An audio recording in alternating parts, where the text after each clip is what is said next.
Hi and welcome. I'm Joelle, your feminine embodiment guide, and this is a conversation in my series on confidence.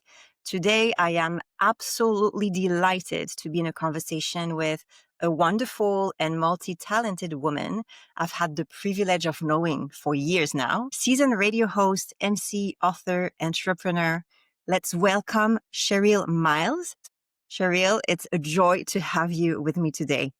Hi, Joelle.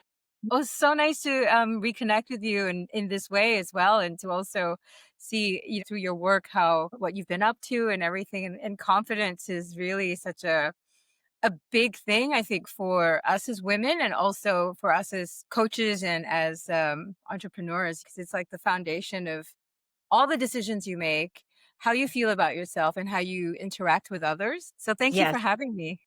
Thank you so much. I'm already so excited about all the juice that we're going to have from this conversation. But before we dive in, I'd like to introduce you a little bit more in details because there's so many layers of what you've been doing publicly and maybe not so publicly for those who do not know you yet to have an understanding on who you are, what you've been up to, and what you are as well in the middle of creating. That's fantastic. Thank you. So, especially for those of you in Singapore, you've known Cheryl's voice from the radio, you've seen her navigating a public life on stage, performing, or as an MC. And she's also a cookbook author with Smitten in the Kitchen. And she's the founder of the Smitten Collection, which is a beautiful range of hand poured candles made in Singapore. And she's also founder of Miles Nixon Media, Well, for that introduction. so you have built a career, like a very public career. And when we talk about confidence, you are the embodiment of what people could imagine of someone who is being very confident, because having such a public presence for a lot of us is like, this is the pinnacle of confidence. That's only something that a very confident person would do. And so that's why I was so excited to have you in this conversation today to really understand from your perspective, how is this confidence or self-confidence? How does it look like for you from the inside, from all of what you have navigated since your, I don't know, teenage years or 20s or something up to now, and you have evolved like so much. And I think this would be super, super interesting and beneficial for us all to hear, and maybe even stop having this fantasy or misconception of what public confidence is, right? Yes, that's why So, I'm really excited to share, because there's two sides to it. One is the performative confidence, which is where I'm probably very experienced in. And the other is the embodied confidence, which is really the thing that you have at your core. And I think that has taken me all of 50 years to truly step into. So, just to sort of summarize what I am doing now or hoping to do moving forward is I'm trying to take all of my 30 years experience in fitness, entertainment, and media into coaching. So, but I'm trying to blend, media and wellness, because performing is very much intertwined with how you feel about yourself, your nutrition, how you sleep. There's a lot of things that go on behind the scenes before you actually step on stage or step in front of a camera or behind a mic. So I'm hoping to help, especially women with their career transitions and any kind of midlife situations like perimenopause, mhm, rise into themselves and into their new identity. I think their confidence, as you would say. So for me as a coach, performative confidence is something that can be taught, right? Because you can teach someone how to speak confidently and overcome their stage fright. There's tools for such things, but it's when it comes to like feeling confident in your own skin, this is a very personal journey. And the way I would define it would be being comfortable with your discomfort. Does that make sense? Because absolutely. Yes, I love that theme. Yes. often we want things to be perfect and then we can feel comfortable. But if you're comfortable with your own discomfort and you're like, okay, I don't really know anyone here at this party. I acknowledge this, that I'm not very comfortable. I feel a bit socially awkward. Then you can sort of step into it. Then you can sort of honor yourself as well, right? Because you're not trying to deny your experience of feeling a bit, if it's a party or if it's a networking event where you feel a bit out of your depth or something. So I feel like being comfortable in your own discomfort is to me the embodiment of true confidence. There's the performative confidence and then there's the true confidence, and that's what I think the difference is. Yeah, thanks for bringing that. I think that's very interesting what you're saying because you would know, because that's been your career. So you would know that the stage confidence is something you can learn and even more so appear to be confident, as you say, the way you speak. These are skills that you can acquire, but there's a dissociation between that, what people can see, and how you might feel inside. So when you speak about feeling comfortable in your own discomfort, would you recall in your career when you were showing that kind of outer stage confidence, do you recall feeling that kind of inner discomfort at different occasions, or how did you experience that? Plenty of times. So again, just to kind of clarify the difference is that performative confidence is a discipline. And as you've also said, it can be taught, right? But I think one thing I've learned as a singer, dancer, actress, and TV presenter and radio presenter. So all of these situations call for you to really block out whatever you might be going through in your personal life, be able to compartmentalize it because the show must go on, right? So when it's showtime, you just perform. So I've learned how to put aside my dog died or my dog's sick or, oh, I just had a breakup. It was terrible. Oh, he cheated on me or, oh, I feel fat today. Any of these negative thoughts, I've learned how to compartmentalize them. But I've also had to learn how to unpack them because sometimes you get too good at compartmentalizing them that you don't address it and you kind of shove it aside. So for many years, I dealt with those insecurities with cigarettes, with smoking, and I think one of the clear signs of how I might have been struggling in that period of my life when I was younger, like maybe my 20s, 30s, was the kind of relationships I allowed myself to get into, right? Like it kind of manifested in some toxic, very toxic relationships, some abusive relationships, and some were just, they were fun relationships, but I was not fully committed because I couldn't, right? I didn't have my own self-worth. And that's what confidence is, right? It's acknowledging your worth, not seeking someone else's approval or validation.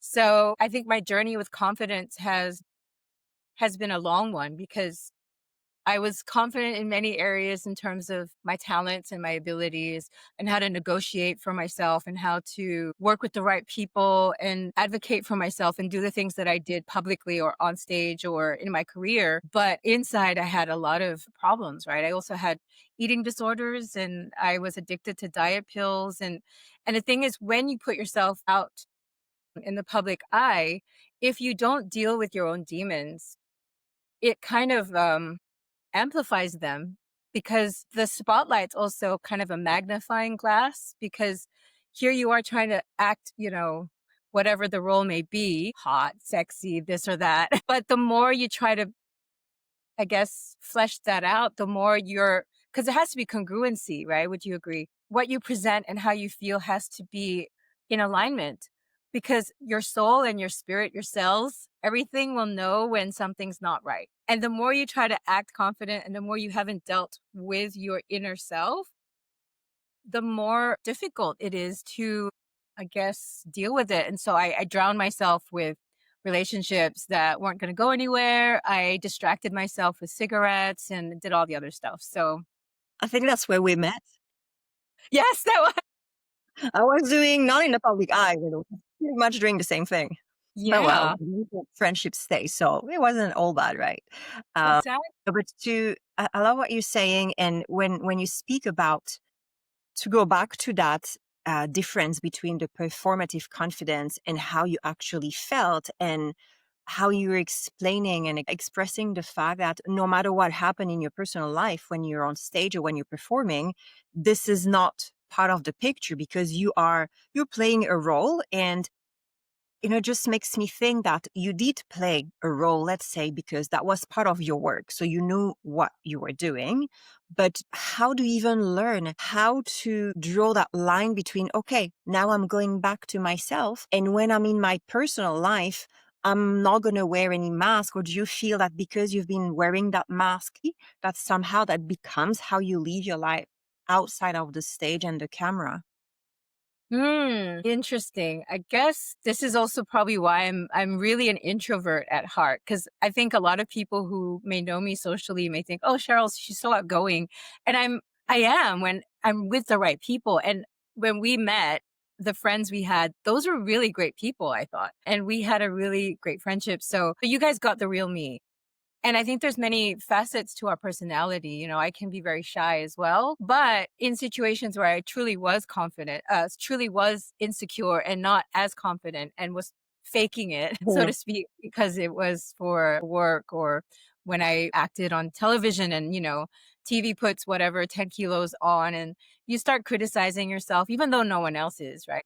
I think in my quiet time, two things happened. Sometimes I would go home and take the mask off and just be so relieved that I didn't have to impress anybody in my own space. And then other times the insecurity came home with me and I would feel terrible at home. I would feel lonely. I would feel ugly and I would feel not good enough. Right. And so in times like that, then, well, I'd open a bottle of wine, drink my sorrows away. I mean, hey, drinking wine is great, but not in the state of mind that I was in. Right. And yeah, chain smoking and things like that, and letting those negative thoughts simmer. So I think it's great that at this age and after all of that experience, I'm able to see it as two different things, that I am who I am, and there's wonderful things about me that has nothing to do with my accomplishments. Because I think we often go, I'm confident, or you can say you're confident, Cheryl, because you've done this, this, and that. You won Talent Time 2001, you were on television, you did radio. But your confidence has to come from who you are as a person, not from what you do. Because if it's what you do or what you look like, these things are going to change, right? And with the seasons and with time. So it's important to really go deeper, I think, and to use the correct vocabulary when we talk to ourselves, to say that, I'm confident because I've gone through stuff. So my Mhm. confidence comes from resilience and comes from taking back my power and taking back giving myself credit for the things I've overcome, not for the achievements, but rather the tenacity that I had that resulted in the achievements. So for example, okay, I have a trophy that says I won Talent Time. 2001 was so long ago, but for example, right? And this was with my girl group, Cherry Chocolate Candy. We weren't really the best singers, we were entertainers, all round entertainers. We could sing, we could dance, and we sounded great together. And we knew our strengths, and there was a whole strategy behind that. And that's what I celebrate. I celebrate the fact that I'm not the best singer, but I won. And I won because I knew my strengths. That's where my confidence comes from. It's knowing what you have in your toolbox and going, okay, if I lean on this, or if I tell myself I'm not good enough, I don't have the thing that the other person has. Well, you're not going to win, right? You're not going to feel like a winner, at least. So that's what I've learned. And I think now I just turned 50 this year, so I really feel much more confident now than I've ever felt in my entire life. Yeah, I hear you. I think there's a part of wisdom that definitely comes with age, like no matter what. And this is a beautiful thing to embrace as well, growing older and wiser. Beside from all what you're saying, I believe a lot of people can relate, regardless of what their career is, whether it's in the public eye or not. I feel that a lot of us can relate to that, showing something or a face that people is going to see. But when you go home, you're left with how you feel about yourself, and you're going to feel, like you said, not good enough, or you didn't feel you look good on that day, or whatever things that might come. I'm just curious to know, how have you navigated that, and how is it now, if you still have some thoughts left that are, of the same nature? How is it compared to how it was 10 or 20 years ago? Hmm. Um, I tend to think, and I may be wrong, but I feel like people may believe that confidence is the idea of complete perfection, right? You look perfect, your life is perfect, your body's perfect, your health is perfect, your family's perfect, all your relationships, perfection, right? And I have learned that it's more about embracing everything and giving grace and holding space for yourself and the people around you, because you cannot ever live up to those expectations. And I think as women, maybe this is why we're told, you can have it all. You can do it all. I don't want to do it all. I want to go to the gym. Somebody else go do it. So I think the idea that I don't need to do it all has also helped. I think that we can have it all, just not at the same time. Right. So do you feel that that feeling of lack of self-confidence or not being good enough, was it fueled by the idea that I should be doing this and I'm not there? Because when you say, oh, for a lot of people, we have this idea that to feel confident, you must be perfect. So did you feel that you were not perfect back then? This is why you felt maybe a need to compensate or to, we call it numbing as well, right? Did it come from that or what else can you Mm. remember? Yeah, so definitely back when I was younger, I believed that that was confidence, that everything had to be perfect, picture perfect. But if I may share something, the truth was at that time I was going through a lot of very personal family issues that caused me to have, I don't know, it's not shameful, but I had shame because I thought I'm not as perfect as people imagine, right? So I have a wonderful family, but bad things happen to good people all the time, right? And so if we go back to when I was little, so my dad worked for an American company, which meant that we lived in many countries when I was young. So I've always felt like I don't fit in, because every time we would move, I'd be the new kid in school. And then I'm Eurasian. So it's like, what are you? Not Asian I enough. Yes, we can relate on that, right? Um, yeah. So, and then as a third culture kid coming back to Singapore, it's like, I don't fit in as I'm Singaporean through and through. But having had that experience, it's like I just couldn't really find a way to relate to people. And so there's a part of me that's also very private or very like mm, introverted, I would say. And so I often feel like people don't really understand me, right? And then when I was 16, this entire fantasy. So we came back to Singapore when I was third grade, primary three. But at around the age of 16, my father got retrenched and my whole life came crashing down, right? Everything I believed in was just ripped apart. And there were more things happening. So it ended up, I had to quit school and I started working from a very young age. So I've had to fend for myself. And this kind of created this very defiant, my work ethic is kind of unforgiving. And I'm trying to give myself a bit more grace in my older years. But back then, I would burn the candle at both ends. I was just like, I had to learn this in a very awful way. It was a bit traumatic, but I believed no one would save me, right? Yeah, and I had to rely on myself. And the truth is, yes, we all have to come to that conclusion at some point, but I came to it in a very traumatic way. So it kind of left a hole in me and I was always trying to compensate or numb as you would say, right? And actually now I look back and I'm like that's actually where my confidence comes from. I overcame whatever happened then. I went back to school. I won a scholarship. I did the things. But at the time, I was like, I'm so ashamed because people think that my life is perfect. And actually, my parents are going through a divorce or I had to quit school. My peers were at the time going on dates and having a ball of a time going to whatever parties and I'm working, and I'm not connecting with people my age.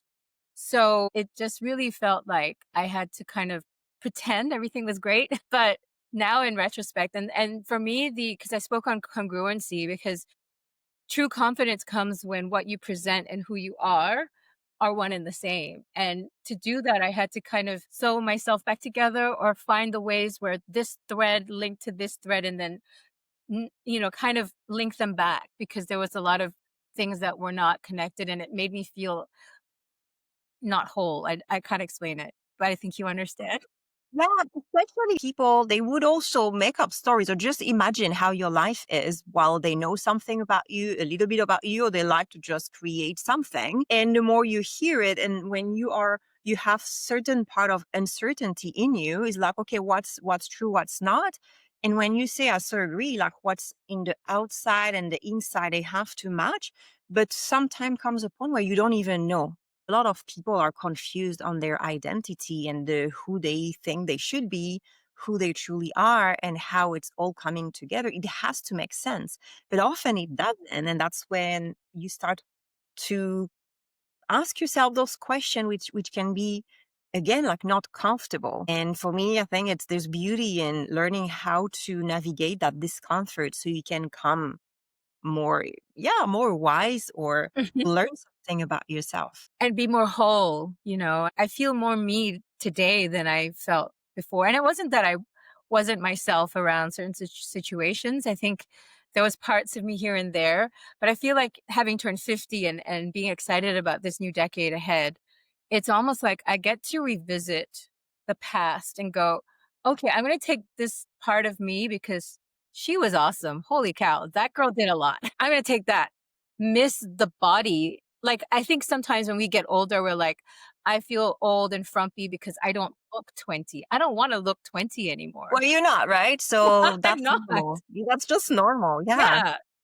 But I want to capture the parts of me that are eternal because the things that I accomplished, that was still me, right? The person who did those things in all those different phases, they still belong to me. So I don't miss the things that sometimes we okay, I guess there's a human part of me that goes, yeah, back when I was that age, I had so much energy. I miss having that youth, whatever.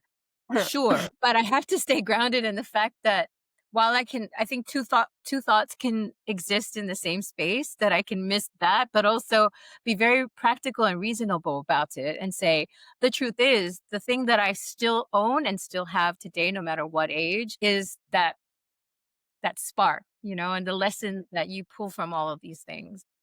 Yeah, and that makes me want to kind of move on to that part of your career because when we reconnected recently to talk about all the things that you do, you told me, hey, I'm offering coaching and I'm becoming that coach, and it has to do with the fact that you turn 50 and that as you share with me, you're going through perimenopause and being in that midlife, which, yes, of course, it's a biological shift. But as we know, as the complex human beings that we are, it's not just biological. I see it as like a whole life kind of recalibration because there's so many things shifting. And as you said, is also looking back at all the awesomeness that has existed in your life, all the things that you reminisce and all the things you're like, "Oh, okay, this is how I was 20 years ago." And of course, you have changed a lot and you use all of that as your wisdom. And for me, it's like this is yes, you can be a great coach and have all the certification, the qualification, but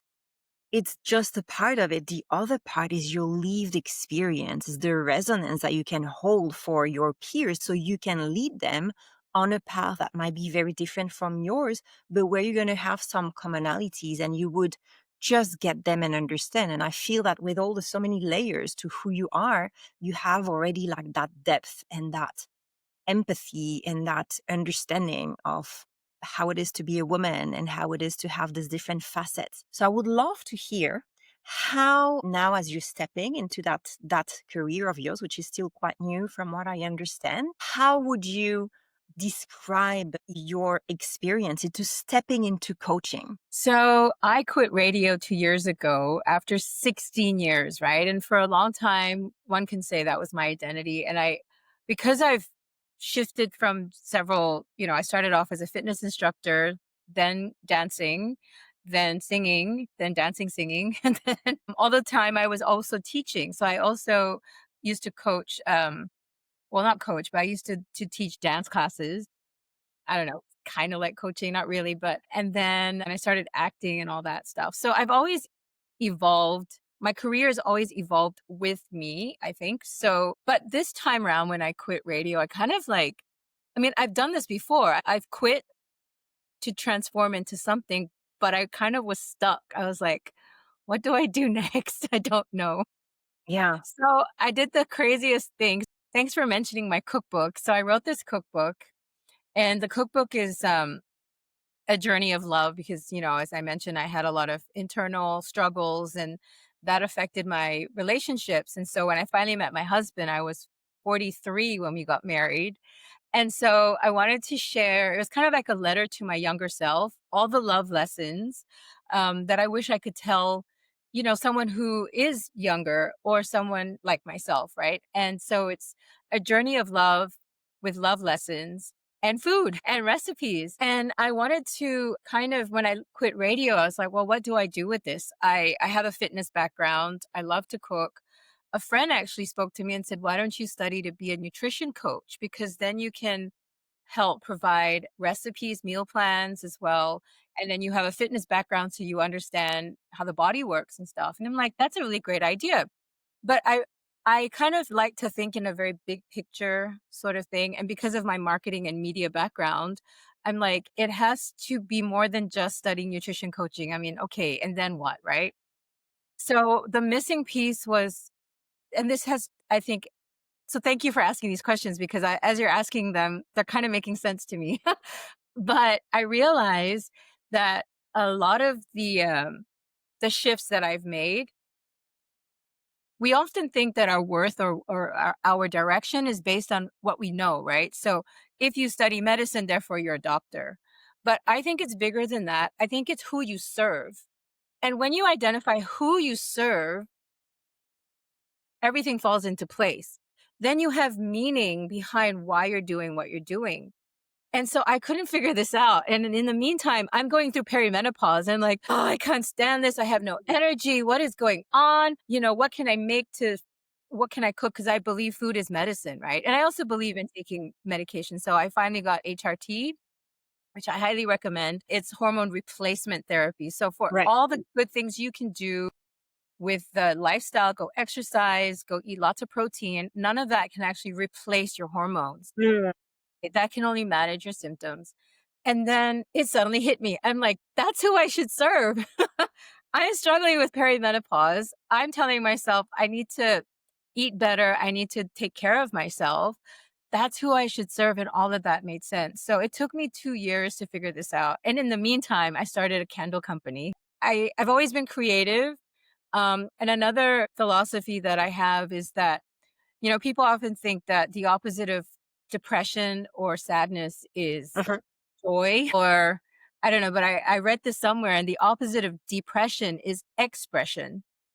We need to get back to our creativity to find our way back to what we're supposed to do, And so when I started this candle company, I think a lot of people are like, what are you doing? You quit radio to make candles. But you see, I've always been an introvert at heart. I love being alone. I like to just go into my little cocoon. So I'm a selective extrovert, but I recharge when I come home. So cooking and candles have always been like my healing tools, when I come home to Yeah, it's relax. creation, it's creativity at the same Yes, time. yes. Senses, thing with your senses at the end of the day as well. A candle is that, and it's Yeah. providing sensation. Like as you know, I work a lot with aroma as well, and Yes. this is science as well. It's not like a woohoo thing. I mean, it might be for some No. people, but there's a true connection between what you smell and how you're gonna feel. And also the candle, it brings something to your space visually and from like an olfactive perspective. So I Mhm. love that you're mentioning that. And that's also what I love about you is when, we look from afar,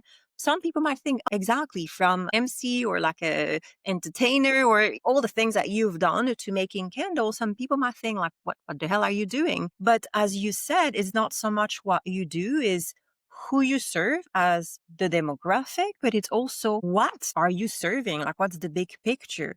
What are the values or what are the things that are fundamental to you? And in your case, I mean, it might be guiding people to feel good inside out and feel good start with what you cook the candles because it bring like such a nice vibe and everything else. So this is what you're serving as well is wellness. And then you can describe it in so many different ways. But when you think about that, then that makes sense. So it's always a matter of like, depends how you decide to look at it. For a lot of people, it doesn't make sense if they're just thinking about career and progression in a very linear, like masculine energy type of way. But as you know, I work with the feminine energy. And as you were saying earlier, is also that is like, being more aware when you were saying at the beginning, oh, I feel discomfort. I feel like socially awkward in that party. And I'm going to lead from that. Not only I'm going to listen to it, but that's what I do in embodiment is actually this is where everything's going to come from. I feel discomfort. Let that lead me into the room and see what happens instead of trying to mask it, suppress it, because then it comes back and hit you in your face. So to me, what you're doing absolutely makes sense. And I cannot wait, like to see more of that. Oh my gosh, thank you for that validation because you get me. This is so cool. And so now what I want to do is take my media experience and my love for cooking and connection through candles and through nutrition to help women find that in themselves. And also, if they need extra help in their career shifts, I can help them with media training and do that as a sort of not really like a business coach, but more in the realm of marketing yourself. How do you position yourself? I feel when it comes to personal branding is actually what people say about you when you're not in the room. And you can use it to your advantage, right? And you can also curate what people do say about you because you can decide what you put out. You can Mm, decide what content represents what you wanna say, and that will be the thing that people talk about, right? Because so you do yes. have control over your Yes, you have an reputation. influence. Do you Yes. feel that it's something that people are needing? Do you feel people have a lot of awareness, or is that something you feel is a gap? I feel like it is a gap because I feel like we draw our confidence from what people say of us. But I think what if we are able to understand that what people say of us is only one facet of our personality. When it comes to personal branding, for example, that they can talk about their love for CrossFit and be a CEO at a company that, does really serious stuff. And Yeah, you people don't need need to be to exactly okay. to put something aside that's part of you, because as you were saying, there's not so much shame, but sometimes it's, oh, we think that if I am a CEO of like blah blah blah company and I talk about something that has nothing to do with that, a lot of people think, oh, but I'm losing my credibility. While in fact, it makes you more relatable, right? Yes. As long as you know, but I think there's an art because it's knowing it and is how do you channel that into how you express your personal brand. And I think the first step is to understand it's part of me, therefore I'm going to talk about that and it's fine because that's who I am. That's what makes me me. That's what's going to make people relate to me. But then how do I do it so it doesn't just come out of the blue? Yes. So that's where I would like to come in and help people with that. Yeah, and unlock their magic and their true self, right? Because a lot of times in the professional sense that people feel like they have to put on this image and then so they have this professional image and then when they come home to their family there's this other image. And I think that going through what I've gone through, I feel like true confidence comes from taking that image and presenting it as just one whole holistic fully embodied self. Yeah. What would you say is the main factor, let's say, for most people who are struggling from bringing, these two facets? Because we all have different facets, right? But like, what would you say is the main factor for people to have this disconnect or to not be able to make those two meet? Mm, okay. So I have two answers. The media training brain wants to say, because a lot of times when people take on a job, they have to fill out a form, a contract to say, I won't post what on public spaces, whether that's LinkedIn or Instagram. Because I know my husband had one of those contracts and he had to keep like a very professional image. So on a media side, What industry is he in, if we might share with the finance. audience? Right. Yeah. So I think there's a lot of people who, because of their job, the nature of their job or the nature of the company. I mean, even for me as a media personality, when I worked with the radio station, had to sign something like that as well. And I had to also watch what I speak about on public platforms Mhm. and how I phrase things, right? So we all have this, whatever industry you're in, right? So, but when you understand media and how to craft your story, it doesn't have to be that way.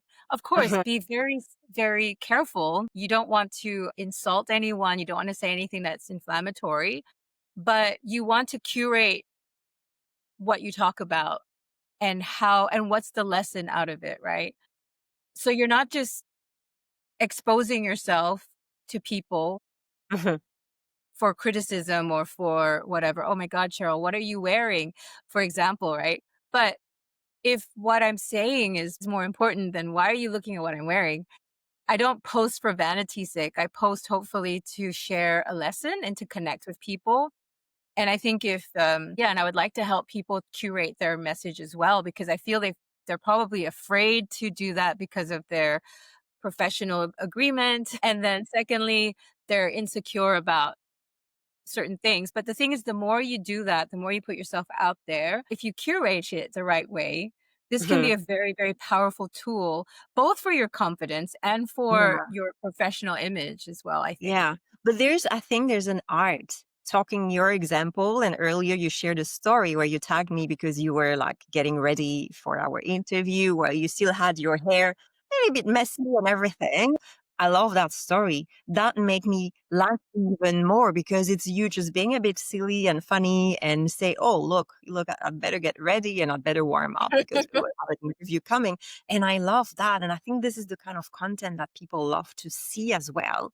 But we hesitate because we are afraid of what other people are going to say about us. And because you have this experience of you've been so exposed to media and have being open, like as the more you are exposed publicly, the more you expose yourself to criticism and stuff like that. And I'm sure you learn how to navigate that and to really build that inner confidence that no matter what people say, it's going to affect you less and less. So I believe there's also this layer that you can bring into your work, because a lot of people, when they're like, yes, I want to show up more, I want to be more of who I am, but they often stop whenever they feel that, oh no, but now more people are going to see what I do and they're going to say that. They're going to say this. So therefore I'm not going to do it. And I think there's another step to this. This is the moment where a lot of people stop because they're too afraid of whatever XYZ and people we don't even care about nor even like are going to say. But you have this influence to tell people it's going to be okay. And that's how we're going to do it because I've navigated that path, right? Yes, So what, absolutely. yeah. So I have a few more questions. I'm checking the time as well. But if you could share like one thing to, let's say, every woman to that feels right now that her confidence is crumbling, maybe because she's in this midlife and going through perimenopause, which we know is a time where a lot of things shift. And it might come with a decrease in self-confidence because things are different. What is one thing you'd like to tell those women right now?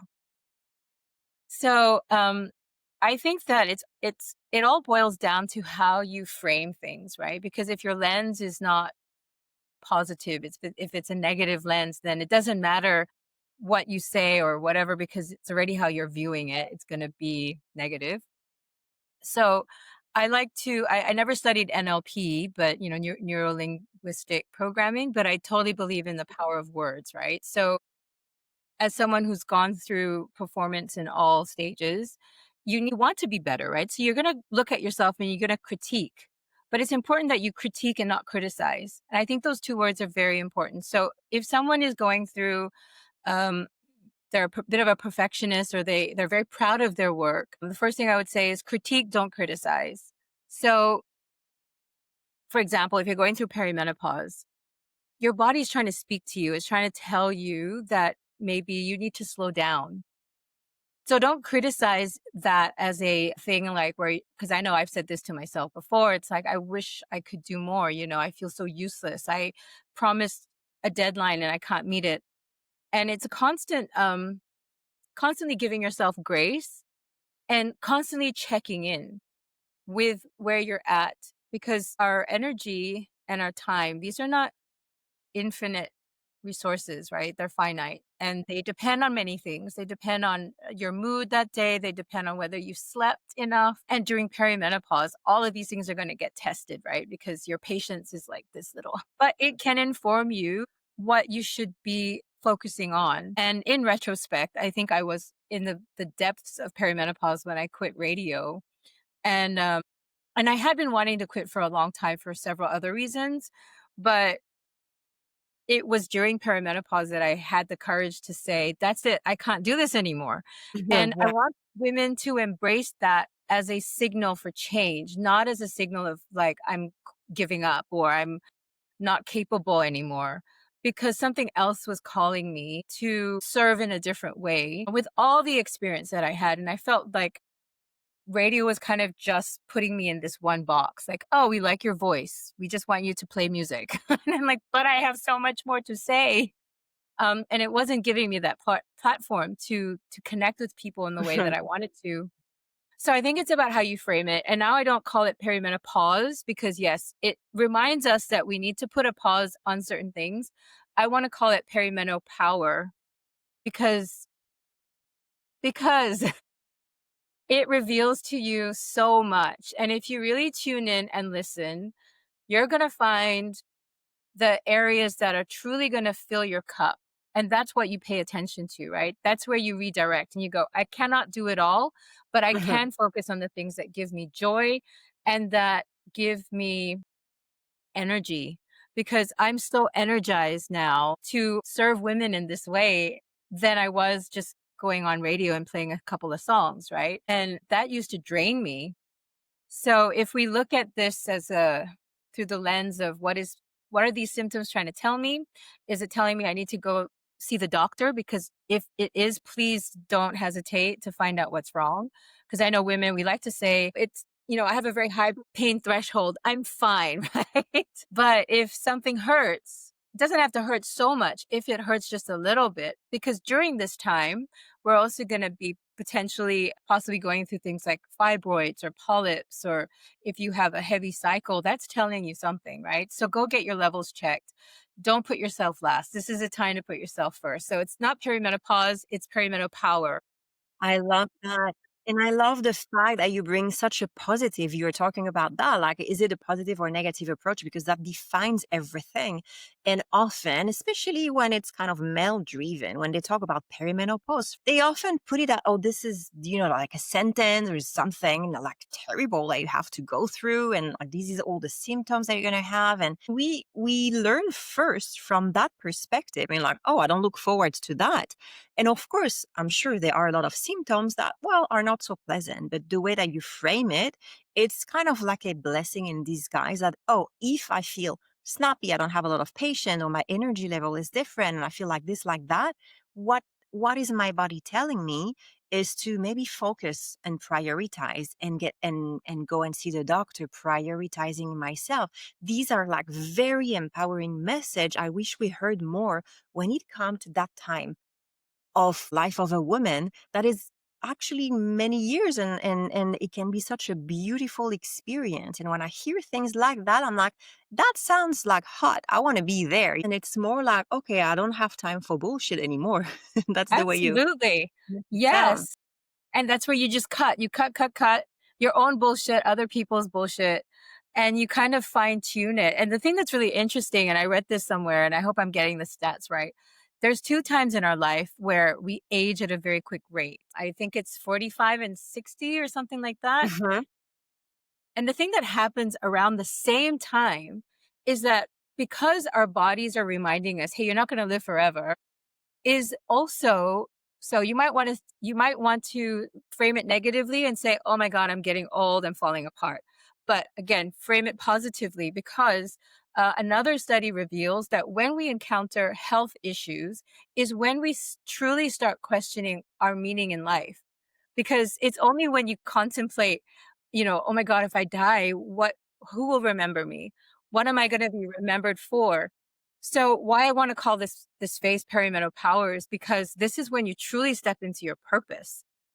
The whole 20 years, 50 years before that, your entire life was just practice. This is the real decade, I think, where you start putting everything together and figuring out what your next chapter is going to look like, because now you have so much data to draw from, right? Who you are as a person, what your strengths are, what lights you up.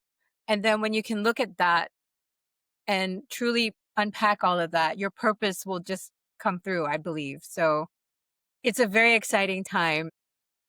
This is a great message that, yeah, I love we hear more often. I have one last question for you. It would be about to kind of tie the different part of your careers. Like if you look back at the parts of you that you felt you had to hide, what is that part of those parts of you that you are actually channeling a lot more now, or that you're like so much prepared and happy to reveal more of now that you are guiding other women? I think when we're younger, or perhaps maybe more in fear, then we try to hide all the imperfections of our lives, right? All our failures, all of our weird stuff, all of our quirks and things like that. But I found that that is actually my strengths. When you tap into the thing that makes you so different, that makes you stand out like a little weirdo, that is truly where your power is. And I learned this specifically around the time when I met my husband, because for the longest time, I felt so sad about, my parents splitting up and stuff. My mom walked me down the aisle, and I never really wanted to shame my father, right? Because I know he did what he could with what he knew how to. He did his best under the circumstances. Did I want more? Did I need more? Yes. I can say now that I forgive the choices he made. But at the time, it was really painful. And I didn't want to go there. And the thing is, when you meet people, when you're dating, obviously they're going to ask you about, personal questions. And I always would shut down because I never wanted to talk about it. But it is in coming to terms with my shadow self and my struggles and the pain and all the things that I quit, from having to quit school, having to quit smoking, quitting my job in radio. These are the things that most people would say, "Oh, you don't want to talk about that. It's so negative." But that is where your power lies. So really have the courage to confront those things we call demons, or those things that we think are not perfect, and really unpack it and find out where that is. Because as soon as I stopped being ashamed of those things, they had no power over me anymore, right? They came out from the shadows, and they become stories that now connect me with other people, because they're like, "Oh my god, that happened to me too." I mean, same but different. And that's where our power lies, and that's where confidence is, right? It's in connecting with people, connecting with ourselves, and being able to take all those pieces, past, present, and future, and go, "I see it. I see the picture. I'm stepping into my future. I'm stepping into my confidence. I'm stepping into my purpose," and truly embody all of that. I hope that answered the question.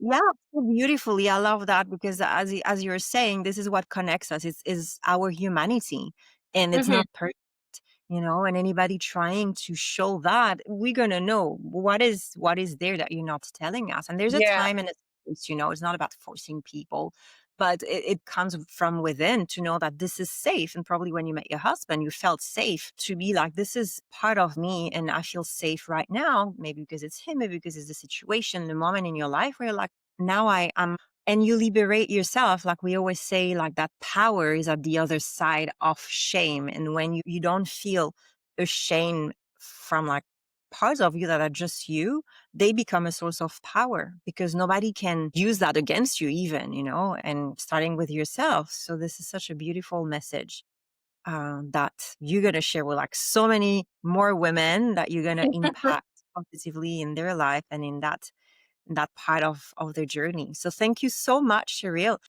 Is there anything else that we wanted to talk about that we haven't? I don't know. I guess I just also want to say that when you sent me those questions, I remember writing down this phrase that I just wanted to share. I think that service is really what can help us navigate a lot of things, whether it's confidence or our career, because we inevitably want to compare, whether it's ourselves to our younger self or ourselves to someone else.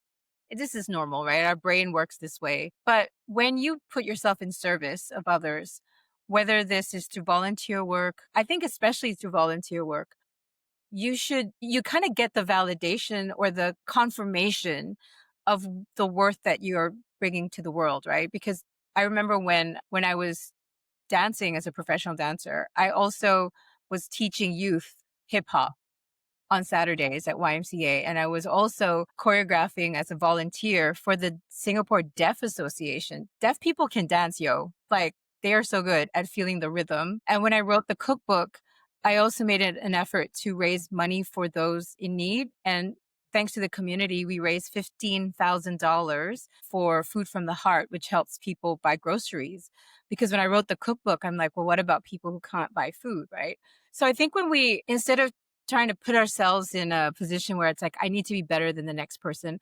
I think trust that your own natural desire for excellence will push you to do your best anyway. You don't need that extra pressure with comparison, but instead stay grounded with asking yourself, how can I use my gifts to serve others through volunteering and through charity work or through just mentoring? I think mentoring others can help with that.